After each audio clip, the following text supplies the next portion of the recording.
Ça commence par un D, ça termine par un Z. C'est Davy Rodriguez qui vous parle. Rami Tebboune a parlé, mes amis. Abdelmajid Tebboune a parlé. Il a donné une longue interview hier soir, durant laquelle il a chargé, notamment contre les Émirats Arabes Unis, mais aussi contre la France, mes amis. Une interview pétrie de relations internationales, d'affaires étrangères, évidemment, mais aussi d'affaires intérieures. On va se concentrer principalement sur les Émirats, sur la France, sur ce qu'il a dit également sur le Royaume d'Arabie Saoudite et le Qatar, mais ensuite, un tout petit peu également, on va discuter de ce qui a été dit sur la politique intérieure, mes amis. Une interview extrêmement intéressante, extrêmement claire, toujours, comme dans le style du président Abdelmajid Tebboune. Il n'y a pas de détour, c'est toujours très évident de comprendre ce que veut dire le président Tebboune, même s'il y a toujours des petits sous-entendus. Vous voyez, mes amis, on est toujours à Oran, on est toujours en Algérie, et n'hésitez pas à me soutenir. Je vois qu'on traîne un peu pour arriver aux 75 000 abonnés. On a beaucoup plus de mal à avancer. N'hésitez pas à me soutenir en allant en dessous de cette vidéo, en cliquant sur « Je m'abonne ». Vous cliquez également sur la cloche pour recevoir une notification. C'est très important, ça, mes amis, pour recevoir une notification quand je fais une nouvelle vidéo.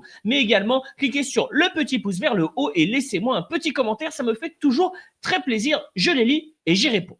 Mes amis, vous le savez, je n'aime pas beaucoup le blabla.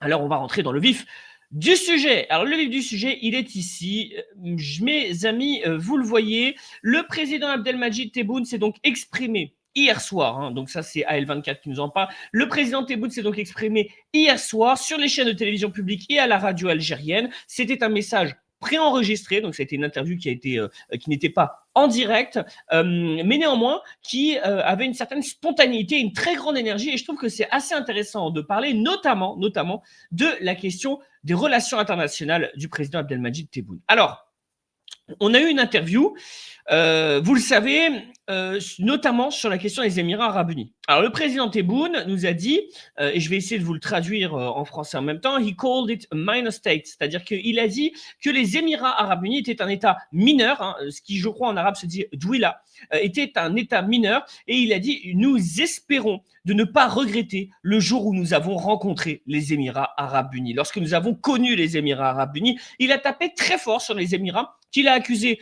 de vouloir interférer dans les élections algériennes. Mais bon, c'est pas le seul truc. Les Émirats Arabes Unis, ils ont mené une politique offensive, agressive dans quasiment tous les pays d'Afrique depuis maintenant plusieurs années, au moins 2 ans, on pourrait dire 2 ans où vraiment il y a eu une offensive émirati. On peut parler du Soudan, on peut parler évidemment de la Somalie, on peut parler de la Libye, on peut parler de tous ces pays. Et d'ailleurs, le président Abdelmajid Tebboune, certes, ne cite pas les Émirats Arabes Unis, mais il a quand même dit tout ce qui affecte la Libye nous affecte, nous, les Algériens. Il faut autoriser les Libyens à décider de leur futur, de leur pays, et choisir qui les représentera. Il ne parle pas de ça par hasard. Il parle de ça alors qu'il y a moins d'une semaine a été assassiné en Libye le fils de Muammar Kadhafi, Saïf al-Islam Kadhafi. Il a été assassiné d'un impact, je crois que c'est 15 ou 19 balles, donc un truc monstrueux. Et tout ça est a priori signé soit du camp du maréchal Haftar, ce qui est le plus probable, soit du camp du gouvernement de Sbeiba, et ça paraît un peu moins probable. Pour l'instant, tout pointe vers le maréchal Haftar. D'ailleurs, vous avez un journaliste libyen qui a pointé vers le maréchal Haftar. Or, le maréchal Haftar est soutenu par qui? Par les Émirats Arabes Unis.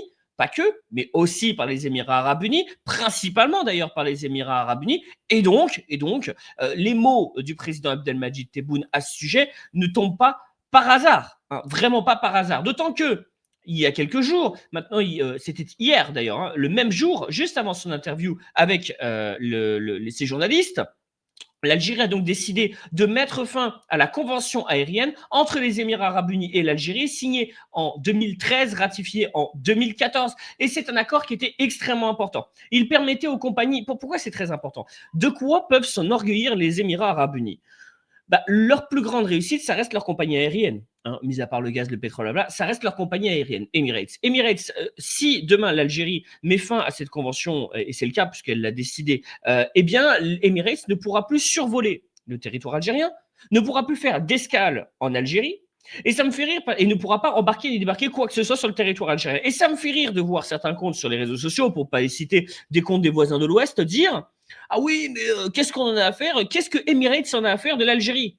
Regardez l'espace aérien algérien. C'est le plus grand pays d'Afrique. Bah, en fait, si, ça va faire des sacrés détours. C'est-à-dire que pour les Émirats arabes unis, maintenant, pour se rendre, par exemple, au Maroc, il faudra faire un sacré détour vers le sud, hein. Donc il faudra bien, bien, bien passer par l'Afrique de l'Ouest, ce qui n'était pas le cas jusqu'aujourd'hui. Les Émirats arabes unis, ils s'enorgueillissent d'avoir Emirates. Bah, désormais, Emirates va devoir faire sans ses destinations en Algérie et toute destination qui nécessitait de passer dans l'espace aérien algérien. Bon courage, bon courage. C'est un coup très dur hein, posé par l'Algérie contre les Émirats arabes unis. Maintenant, à savoir dans combien de temps cela sera appliqué, il y a deux possibilités. Soit on respecte le temps maximal qui est de 12 mois, donc ça commencera à fonctionner dans un an, d'accord. Un an à partir donc de la notification aux Émirats arabes unis, c'est-à-dire de l'envoi de la décision algérienne. Soit les Émirats arabes unis veulent se mettre d'accord sur une solution de sortie préférablement avant, et donc ce sera fait avant, mais il faut que ce soit d'un commun accord. Si ce n'est pas fait d'un commun accord, ce sera fait dans les 12 mois. Voilà, donc 12 mois à attendre. Dans un an, l'Algérie aura donc mis fin totalement hein, à la convention aérienne avec les Émirats arabes unis. L'Algérie, il ne faut pas oublier, avait déjà, et je ne sais pas si vous avez vu cette information, moi j'étais passé à côté. Certes, l'Algérie a mis fin aux fonctions de l'ambassadeur d'Algérie au Liban, à Beyrouth. Pourquoi? Parce qu'il avait tenu des propos un peu violents hein, sur le président Donald Trump, même s'il n'avait pas tout à fait tort, hein, on ne va pas se mentir. Qu'avait-il dit? Il avait dit que c'était un cow-boy, un malade mental et que sa place était dans un hôpital psychiatrique, Kamel Bouchama. C'était peut-être un peu violent, c'était pas faux, mais c'était peut-être un peu violent. Donc l'Algérie avait décidé de mettre fin à ses fonctions. Mais ils ont aussi décidé de mettre fin aux fonctions de Amor Frita, et ça je l'avais pas vu. Amor Frita qui était donc ambassadeur de la République algérienne démocratique et populaire à Abu Dhabi, donc aux Émirats arabes unis, et il n'a pas été remplacé. Il n'a pas été remplacé, d'accord. C'est ça qui est très intéressant. Il est mis à ses fonctions à compter du 15 octobre 2025, admis à la retraite, et il n'a pas été remplacé. Amor Frita, c'est un grand quand même, un grand ambassadeur puisque il avait également eu des fonctions au Tchad. Et quand on sait le rapprochement exceptionnel qu'il y a eu entre l'Algérie et le Tchad ces derniers mois, pardon, c'est pas négligeable, d'accord. Donc Amor Frita finalement n'a pas été remplacé aux Émirats arabes unis. Ça veut donc dire qu'actuellement il n'y a pas d'ambassadeur aux Émirats arabes unis. Il y a peut-être un chargé d'affaires ou un sous-secrétaire d'ambassade, mais il n'y a pas d'ambassadeur. Bon, à ça, il faut rajouter aussi ce qu'a dit Abdelmadjid Tebboune il y a maintenant un an, en 2020, pardon, en 2024, donc ça fait un an et demi. En mars 2024, le président Abdelmadjid Tebboune avait déjà expliqué pourquoi est-ce qu'il sanctionnait les Émirats arabes unis, pourquoi il s'en prenait aux Émirats arabes unis. C'était simplement des mesures de rétorsion par rapport à d'autres actions hostiles, que ce soit au Mali, au Soudan et en Libye. D'accord. Donc là, certes, il n'a pas cité les Émirats, mais on sait très bien de qui il parle. Donc sur les Émirats arabes unis, c'est très clair, l'Algérie a décidé de sanctionner. Mais le président Abdelmadjid Tebboune n'a pas parlé que des Émirats. Il a parlé aussi de la France. Alors c'est assez drôle, je ne peux pas vous montrer l'extrait, mais c'est assez drôle. Vous avez le président Abdelmadjid Tebboune qui a une question d'un journaliste en français sur la France, hein, les relations FI-France. Hein. Bon, bah, et que dit le président Abdelmadjid Tebboune? Il dit « Je ne réponds pas en ce qui concerne la France. Vous avez le droit de venir avec vos questions et j'ai le droit de venir avec mes réponses. Mais je ne répondrai pas sur ce qui s'agit de la France. » Pourquoi? Parce que le président Abdelmadjid Tebboune, contrairement aux autorités françaises, veut gérer cette relation franco-algérienne par les moyens diplomatiques actuels. Voilà. Et il y a eu suffisamment de manipulation des propos, que ce soit de Ségolène Royal, que ce soit du président Abdelmadjid Tebboune, pour ne pas avoir à faire encore un commentaire médiatique. Donc le président Tebboune a dit « Je ne réponds pas sur la France ». Cela dit, il a quand même balancé 2-3 bananes, hein, quand même 2-3 bananes au sol. C'est quoi? Il a dit ah mince, c'est pas là. Tac, tac, tac, tac. Oh, pardon. Il a dit quand même concernant Bruno Retailleau, celui qui veut ridiculiser ou humilier l'Algérie, sa mère ne l'a pas encore mis au monde. Voilà, c'est quand même pas mal. Et il en a quand même profité pour dire tout le respect qu'il avait pour Ségolène Royal. Il a dit « Je salue Ségolène Royal pour son courage, son honnêteté intellectuelle et sa franchise », sachant que en France, elle prend extrêmement cher, Ségolène Royal. Donc, bon, le président Abdelmadjid Tebboune dit « Je ne vais pas répondre sur la France », mais quand même, hein, il balance des petits scuds en direction de Retailleau, de l'extrême droite, et un petit peu du gouvernement français, parce que Retailleau, c'est quand même l'ancien ministre de l'Intérieur. Alors, maintenant, parlons des autres pays. Parce que le président Tebboune a parlé des pays avec lesquels il était en conflit, évidemment, les Émirats arabes unis. Dans une moindre mesure, il a parlé aussi de la France. Mais il a aussi voulu parler des pays avec lesquels il s'entendait bien. Il dit « Je ne comprends pas. Nous, on s'entend très mal avec les Émirats arabes unis. » Il ne l'a pas dit comme ça, mais enfin, c'est ça que ça voulait dire. Mais par contre, nous avons une excellente relation hein, avec le Qatar. et il dit regardez tout ce que nous avons atteint en termes d'objectifs avec le Qatar, des projets, des investissements, avec une très belle famille. Il parle des Al-Thani, qui est donc la famille régnante au Qatar. Personally, I hold Sheikh Ahmad and Sheikh Tamim in very high esteem. Ça veut dire personnellement, j'ai en haute estime les deux représentants qataris. Alors, Cheikh Ahmad, je crois que c'est pas le Qatar, mais bon, il prend l'exemple des monarchies du Golfe. Alors, à ça, il rajoute, et c'est ce qui m'intéresse le plus. Rappelez-vous, il y a quelques temps, je vous ai fait une vidéo sur l'alliance algéro-saoudienne. Et alors là, je m'étais pris des colibets de toutes parts. Oui, mais vous vous rendez compte, les terroristes du fils n'étaient-ils pas implicitement et explicitement soutenus par l'Arabie saoudite? Oui, j'ai jamais dit l'inverse, ce qui est un scandale, ce qui est un véritable scandale. De toute façon, durant cette période-là, l'Algérie n'a pas pu compter sur beaucoup d'amis. L'Italie, bon, voilà, on a fait quasiment le tour. Mais effectivement, l'Algérie a dû subir finalement l'ancienne politique internationale de l'Arabie saoudite qui était le wahhabisme et l'exportation de cette version, comment pourrait-on dire, sans blesser personne, une version un peu old school de l'islam. Je dirais même old school, ce serait leur donner finalement un blanc-seing. Je ne veux pas dire ça, je dirais plutôt cette version, je vais dire ce que je pense, voilà, frelatée de l'islam. Voilà. Désolé, je suis assez cash. Le wahhabisme est la version frelatée de l'islam. Bon, ceci étant dit, la relation algéro-saoudienne, elle commence à se réchauffer, à devenir vraiment de plus en plus intéressante et de plus en plus aboutie. L'Algérie, n'oublie pas que l'Arabie saoudite a un fonds souverain extrêmement important avec des possibilités d'investissement assez importantes. Ils ont réussi à finalement taper dans le fonds souverain du Qatar, ce qui est pas mal pour diversifier encore l'économie algérienne. Pourquoi ne pas réussir des grands projets avec l'Arabie saoudite? Il y en a quelques-uns, mais pas suffisamment. On parle par exemple de l'énergie verte. Ok, mais c'est pas suffisant. Donc, le président Abdelmadjid Tebboune, il avait déjà dit, parce que là, ce qu'il a dit durant l'interview hier, c'est tout ce qui affecte l'Arabie saoudite nous affecte nous aussi. Donc ça, c'est une manière de dire, nous sommes des pays frères et nous avons des liens, et donc des liens qui sont importants. Le président Abdelmadjid Tebboune avait déjà dit en 2023, le Royaume d'Arabie saoudite nous a soutenus avec des armes et de l'argent, il a souffert pour l'indépendance de l'Algérie, et n'oublions pas que la situation des plus grands dirigeants de la nation, le roi Faisal, l'honorable en soutien à la révolution algérienne. D'accord? Donc, il y a eu en Arabie saoudite un mouvement favorable à l'indépendance de l'Algérie durant la guerre de libération nationale. Le président Tebboune ne se figure donc pas, il ne se représente pas l'Arabie saoudite comme l'État du wahhabisme des années 90-2000, mais comme l'Arabie saoudite, l'État qui a permis l'indépendance de l'Algérie. Voilà ce qu'il utilise comme narratif pour expliquer et justifier l'alliance algéro-saoudienne. On peut reprendre cette fameuse photo du président Ouari Boumedienne, que vous voyez ici avec le roi Faisal. Il y a eu des alliances très fortes entre l'Algérie et l'Arabie saoudite avant les années 90. Et c'est là-dedans que le président Abdelmadjid Tebboune va fouiller, va chercher. Ce qui peut paraître pour nous un peu bizarre parce que quand je dis pour nous, je parle de toutes les personnes qui ont moins de 50 ans. Parce qu'évidemment, Ouari Boumedienne, bon, pour les gens de 20 ans, malheureusement, c'est le nom d'un aéroport. C'est malheureux, mais c'est comme ça. Et pour les gens qui sont un peu plus âgés ou qui ont un peu de culture, c'est le grand président algérien. Mais attention, pour les personnes qui sont un peu plus âgées, c'est un modèle. C'est un modèle de cette Algérie indépendante, souveraine. Et donc, c'est peut-être là-dedans que le président Abdelmadjid Tebboune va fouiller en matière de narratif. Je ne sais pas si vous comprenez ce que je veux dire. Nous, on se figure l'Arabie saoudite, wahhabisme des années 90-2000, c'est pas du tout la position du président Abdelmadjid Tebboune. À mon sens, c'est une interprétation. Vous me direz ce que vous en pensez dans les commentaires. Ça me fait toujours ça m'intéresse toujours. Vous remarquez que souvent je réponds. Ça m'intéresse toujours d'avoir votre point de vue.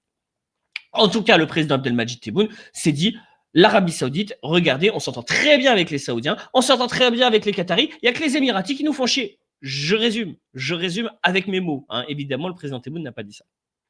Maintenant, il y a une autre phrase qui a été soulignée, alors regardez-la bien, par Morocco Intel. J'adore ce compte. Moi, j'adore Morocco Intel parce qu'ils parlent toujours d'intelligence, mais ils n'ont jamais, jamais une preuve d'intelligence sur eux, quoi. Donc, Morocco Intel qui a quand même repris cette interview du président Abdelmadjid Tebboune. Je veux dire, l'interview du président Tebboune, il a été plus vu de l'autre côté de la frontière qu'en Algérie. C'est-à-dire que en Algérie, le président Tebboune parle de manière périodique. Bon, il est suivi, il est écouté, il est lu, très bien. Au Maroc, ils n'attendent que ça, certains comptes en tout cas, qui se disent marocains. Bon, parfois, on se demande s'ils ne sont pas plutôt à Tel Aviv. Bref, je ferme la parenthèse. Et le président Tebboune nous a dit Nous sommes contents de nos relations avec les États-Unis, avec Xi Jinping, avec le président Tebboune, avec le président Poutine, pardon. C'est bizarre, avec les grands, on s'entend bien. Et c'est vrai. C'est-à-dire qu'avec les Émirats, les relations sont exécrables. Avec la France, les relations sont mauvaises. Alors, le compte, la Marocain nous parle de l'Espagne. Il n'y a pas de mauvaise relation entre l'Algérie et l'Espagne. C'est du passé. Hein. Il faut vivre un peu dans le présent. Les échanges économiques hispano-algériens n'ont jamais été aussi élevés. Donc bon, il faut peut-être vivre un peu dans le présent. Ahmed Attaf a été accueilli, encore une fois, le ministre des Affaires étrangères algérien a été accueilli à Madrid, carrément les embrassades du ministre des Affaires étrangères espagnol, Albares, qui était incroyable. Donc, il faut revenir sur terre. L'Algérie s'entend très bien avec l'Espagne. Maintenant, avec la France et les Émirats, c'est compliqué. Cela dit, le président Tebboune le dit bien, nous, on s'entend très bien avec les États-Unis. Contrairement à ce que voudraient nous faire croire les réseaux sociaux, les relations algéro- et américaines. Vous savez, moi, je suis plutôt américano-sceptique. Vous voyez, je suis très yankee-sceptique. J'ai beaucoup de mal avec les Américains. Voilà, c'est un peuple avec lequel j'ai beaucoup, beaucoup de mal. Mais il faut noter quand même que l'Algérie a d'excellentes relations avec les États-Unis. En tout cas, Tebboune le dit, super relation avec la Chine, super relation avec la Russie, mauvaise relation avec la France et avec les Émirats arabes unis. Alors, peut-être qu'il faut se poser des questions. Hein, quand tu arrives à t'entendre quand même avec et la Chine et les États-Unis, et la Russie et les États-Unis, a priori, tu as une bonne diplomatie. Tu as plutôt une bonne diplomatie. Alors, le président Tebboune a aussi parlé, on ferme la parenthèse affaires étrangères, d'affaires intérieures. Il est revenu notamment sur la question de ces Algériens qui ont commis des erreurs à l'étranger, peut-être commis des petits délits, hein, et qu'ils pouvaient bénéficier aussi pour les petits délits qu'ils auraient commis en Algérie d'une certaine amnistie et pour qu'ils reviennent en Algérie. Vous remarquez ici que le président Abdelmadjid Tebboune, il a une politique d'amnistie, il a une politique de main tendue, il a une politique de pardon. Je ne sais pas si vous trouvez, enfin, je trouve ça très beau. Voilà, très beau. Parce qu'il pourrait très bien dire, bah, vous savez quoi, les Algériens qui ont commis des délits en Algérie et qui sont partis ensuite à l'étranger, restez-y à l'étranger, on ne veut plus vous voir sur le territoire national. C'est pas la politique du président Tebboune. Et je trouve ça assez beau. Voilà, je tiens à le dire. Je trouve ça assez beau de pouvoir pardonner comme ça à ces nationaux. Voilà. Moi, je vous le dis, hein, je suis pas sûr d'avoir cette capacité, cette mansuétude, cette capacité au pardon. Le président Tebboune, là. Autre sujet, la fameuse ligne de train jusqu'à Garadjabilet, l'une des plus grandes mines de fer au monde, mes amis. Hein, ça a été annoncé par le président Tebboune. Je vous rappelle que pour le président Tebboune, ça devait être terminé toute fin 2025. Ça s'est terminé tout début 2026. Ça devait être décembre, je crois, dans ma mémoire, et ça a terminé en janvier 2026. Ce qui démontre bien une chose, c'est qu'à un mois après, un énorme projet comme celui-ci, parce que je ne sais pas si vous avez vu la ligne de chemin de fer, enfin, c'est pas une petite ligne de chemin de fer, hein, parce qu'à Garadjabilet, il y a de la route hein, depuis Béchar. Eh bien, mine de rien, la ligne a été faite, voilà, dans les temps. Voilà, l'Algérie a la capacité à mener des projets d'envergure. L'Algérie a la capacité de mener un projet jusqu'au bout. Je ne veux pas taper sur Bouteflika, hein, que Dieu l'ait à ses côtés, mais force est de constater qu'un projet lancé sous Bouteflika n'était pas certain d'advenir. Notez la différence. Hein. C'est ce que dit Ségolène Royal quand elle dit l'Algérie d'il y a 15 ans, c'est pas la même qu'aujourd'hui. Un projet lancé sous Boutef, c'était pas la même chose qu'un projet lancé sous Abdelmadjid Tebboune. Juste noter la différence, hein, pour ceux qui voient pas, qui parlent du grand régime algérien, il y a quand même une grande différence. Il y a une très très grande différence. Et ceux qui ne la voient pas, c'est pas grave, hein, il n'y a pas de souci. Les Algériens, de toute façon, n'ont pas besoin de vous pour avancer. Enfin bref, mes amis, j'espère vous avoir apporté quelques petites précisions. Vous remarquez que l'Algérie est en froid avec les Émirats arabes unis, qu'elle prend des décisions désormais non pas unilatérales en respectant le droit international, mais de mettre fin à des accords aériens pour frapper les Émirats là où ça fait mal. N'oubliez pas que l'espace aérien algérien, c'est grand, c'est très très grand. Hein. Et accessoirement, l'Arabie Saoudite aujourd'hui va avoir une excellente relation avec l'Algérie. L'Algérie a d'ores et déjà une très bonne relation avec le Qatar. Et l'Algérie, ici, le président Abdelmadjid Tebboune n'a pas souhaité parler de la France, mais néanmoins, c'est qu'a priori, quelque chose se passe dans la sphère diplomatique. Quand tu ne parles pas de quelque chose en public, c'est qu'a priori, ça se fait comme ça, derrière, en coulisses. Et ça, mes amis, c'est plutôt une bonne nouvelle. Cela dit, moi, je dois dire en tant que Français, j'apprécie le fait que le président algérien ne parle pas de sa relation avec la France, sachant que pour l'instant, elle est mauvaise, parce que ça permet à long terme d'imaginer une relation franco-algérienne saine. Mais bon, ça, c'est aussi de notre responsabilité en tant que Français. Et pour les Franco-Algériens qui nous écoutent, on a du pain sur la planche. Et pour les Français qui m'écoutent, n'oubliez pas qu'être ami de l'Algérie, c'est aussi faire le travail chez nous de nettoyage des profils qui, a priori, sont des profils anti-algérien, non pas hostile à une politique, mais carrément hostile à un État. Et ça, c'est problématique, mes amis. En tout cas, n'hésitez pas à me soutenir si vous avez un instant. Vous allez en dessous de cette vidéo, vous cliquez sur je m'abonne, cliquez également sur la cloche. C'est très important la cloche, je me permets d'insister, c'est très important la cloche pour recevoir une notification. Mais également, laissez-moi un commentaire et un petit pouce vers le haut. Et surtout, n'oubliez pas, ça commence par un D, ça termine par un Z. C'est Davy Rodriguez qui vous parle.